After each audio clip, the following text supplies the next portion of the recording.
আমেরিকাতে বসেই যাদের গ্রিন কার্ড পেতে চান, তাদের জন্য এটা খুব শুভ একটা অথবা সুখকর কোনো বিষয় নয়। এদেশে আসার পরে আপনি কোনো একটা স্ট্যাটাসে থাকতে হবে।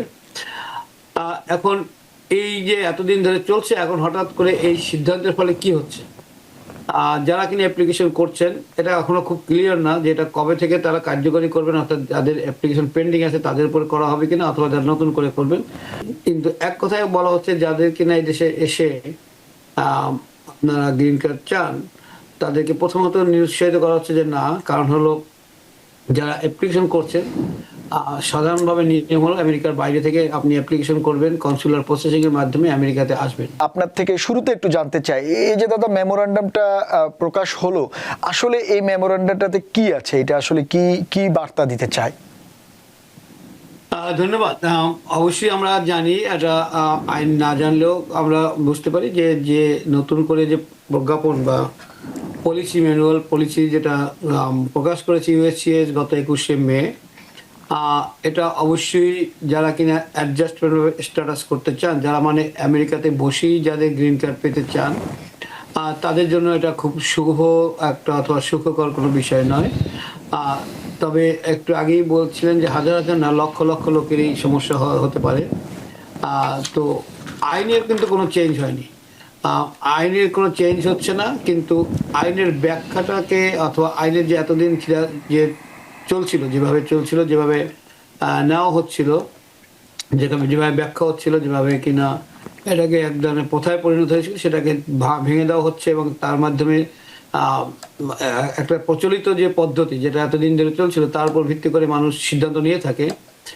সুতরাং সেই রকমভাবে অনেকেরই ড্রিম অনেকটা শ্যাটার্ড হচ্ছে বা হওয়ার সম্ভাবনা তৈরি হয়েছে খুব বেশিভাবেই।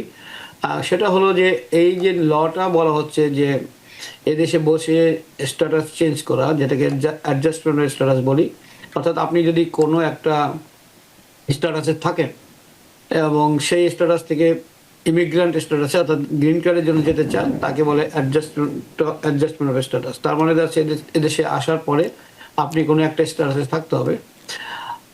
এখন এই যে এতদিন ধরে চলছে, এখন হঠাৎ করে এই সিদ্ধান্তের ফলে কি হচ্ছে? যারা কিনা অ্যাপ্লিকেশন করছেন, এটা এখনো খুব ক্লিয়ার না যে এটা কবে থেকে তারা কার্যকরী করবেন, অর্থাৎ যাদের অ্যাপ্লিকেশন পেন্ডিং আছে তাদের উপর করা হবে কিনা অথবা যারা নতুন করে করবেন। তবে যেভাবে বলা হচ্ছে তাতে মনে হচ্ছে যে এটা যাদের কেস পেন্ডিং আছে তাদেরটাও এটার মধ্যে পড়বে। কিন্তু অ্যাগেইন এটা যেহেতু ক্লিয়ার না, কাজে এটাকে কোনোভাবেই বলা যাবে না যেটা ফাইনাল সেই অর্থে। তো কি হচ্ছে যে অ্যাডজাস্টমেন্ট অফ স্ট্যাটাস আমরা যেটা বললাম আগে, যেটা আমরা মনে করেন সমস্ত ক্রাইটেরিয়া যদি আপনি পূর্ণ করেন, অর্থাৎ আপনি যদি এখানে বৈধভাবে এসে থাকেন, অনেক সময় অবৈধভাবে আসলেও সেটা অন্য যেহেতু বিভিন্ন কেস আছে সেটা বাদ দিলাম, সেটা মাত্র আপনি বৈধভাবে যদি এসে থাকেন, স্ট্যাটাস মেনটেন করে থাকেন এবং সব কিছু ঠিক থাকলে আপনি এদেশে অ্যাডজাস্টমেন্ট স্ট্যাটাস করতে পারেন, অর্থাৎ আপনি গ্রিন কার্ড এখানে বসেই পেতে পারেন। তো এখন তাহলে কি চেঞ্জ হলো?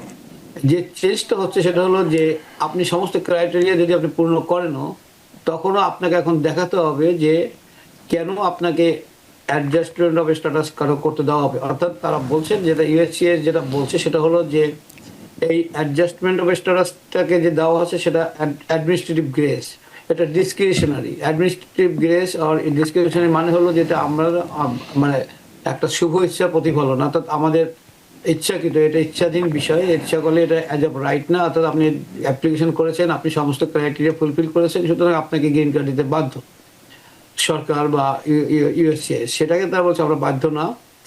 যদি আমরা দেই তাহলে কাদেরকে দেবো?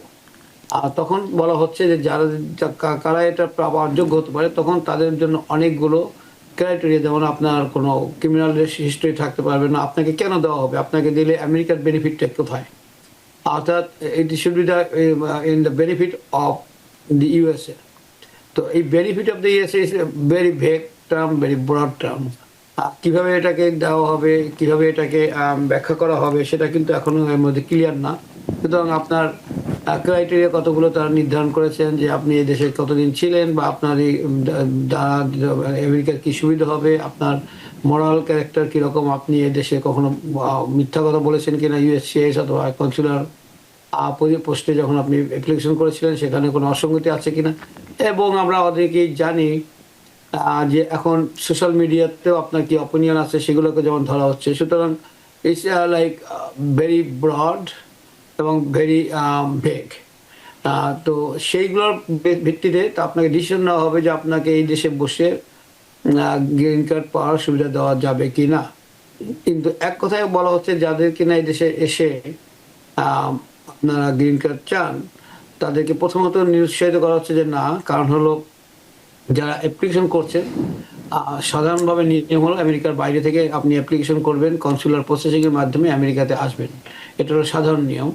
কিন্তু এর বাইরেও যে নিয়মগুলো আছে সেটা কিন্তু কোনো বেনিয়মও না, এটা অবৈধও না। কারণ হলো আমেরিকাতে বিভিন্নভাবে মানুষ আসে, বিভিন্নভাবে মানুষ অপরচুনিটি পায়, মানুষ বিভিন্নভাবে আমেরিকানরা তাদেরকে দরকার হয়। সুতরাং এই যে পদ্ধতি অ্যাডজাস্টমেন্ট স্ট্যাটাস, এটাকে শুধুমাত্র যে ইমিগ্রান্টদের সুবিধা, আমেরিকানদের সুবিধা না, সেটা কিন্তু না। কিন্তু আমাদের যে বর্তমান প্রজ্ঞাপন, যে পলিসি প্রকাশ করা হয়েছে, তাতে মনে হচ্ছে যে অ্যাডজাস্টমেন্ট স্ট্যাটাস শুধুমাত্র একজনকে একটা মানে যেটা বলে যে গ্রেস, মানে ভিক্ষা বলবো না, তবে বলা যায় যে অনুকম্পা দেওয়া হচ্ছে। আমার কাছে মনে হয় না সেটা সঠিক ব্যাখ্যা।